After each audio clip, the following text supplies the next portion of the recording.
ڕاستی بێ کۆمپانیای پاپە گروپ لە 15/2/2011 گرێبەستێکی هەیە لەگەڵ وەزارەتی شارەوانی نەوەک لەگەڵ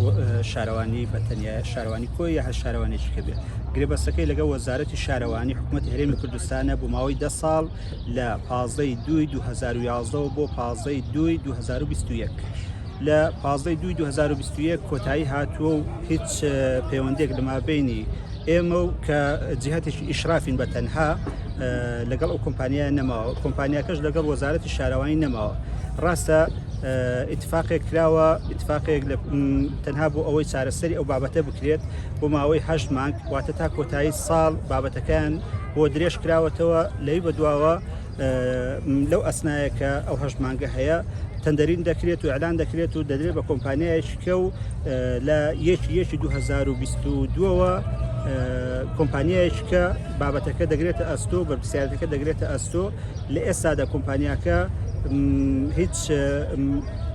بابەتێکی یاسایی پەیوەندیشی یاسایی نەماوە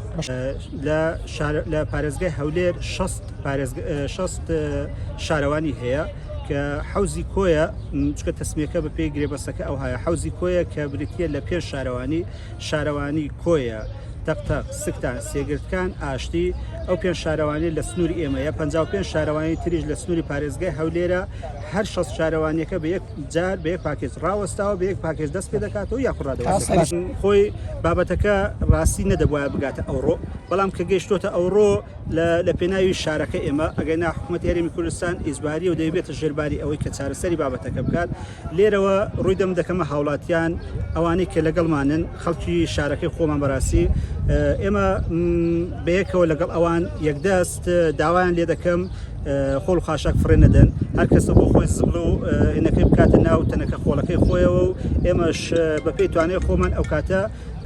ئینی دەکەین بەڵام ئەگەر بکرێ داوایان لێ دەکەین خۆڵ خاشاک فڕێ نەدرێت بڵاو نەکرێتەوە چکە لەو ڕۆ بەدواوە ئێمە هەر کەسێ خۆڵ و خاشاک نەخاتە ناوتەنەکە خۆڵەکەی خۆیان زبڵ و چیسەکەی خۆیەوە غەرامەی دەکەین بەسەر چاو بەس پێشەوە بابا زانیاریشکتان بدەمێ کۆمپانیای پاپە گروپ مانگانە 398 میلیۆن بە پێی گرێبەستەکەی کە هەی بووە دەبوایە وەربگرێت و حوزی کۆیە 398 میلیۆن و نزیکەی 200 کارمەندی هەیە بە کارگوزار و سایق و ئەوە کە هەیەی کۆمەڵک مەکائینیشی هەیە ئێمە وەکو شارەوانی 1 دینار بودجەمان لەبەردەست نییە بۆ ئەو بابەتە 1 نەفەر کارگوزارمان نییە ڕاستە ستافی شارەوانیمان هەیە ستافی شارەوانی ستافێکی ئیداری و فەنین بۆ کارگوزار 1 نەفەرمان نییە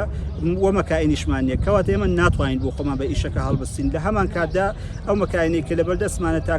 تاکە گەڵابەیەکە تاکە شۆفڵێکە ئەو بەکاری دێن ئەو ماوەیە تا چارەسەر دەبێت بەڵام ئەوەل و ئاخیر ئەوە لە توانێت شارەوانی نیە ئەگەر حکوومەتی هەرێمی کوردستان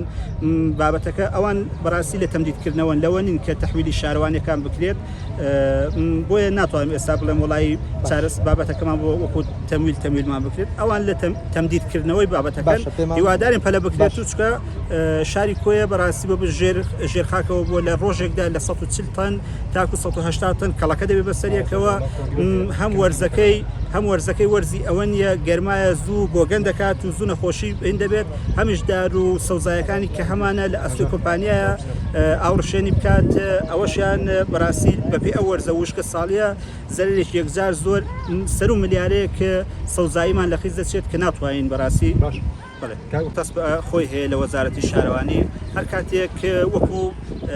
تەمدیدکردنەوەکە یاخۆت گرێبەستە نوێیەکە کە دیاری دەکرێت ئێمە قسەی خۆمان دەبێت ئەو نرخە بەڵێ زۆرە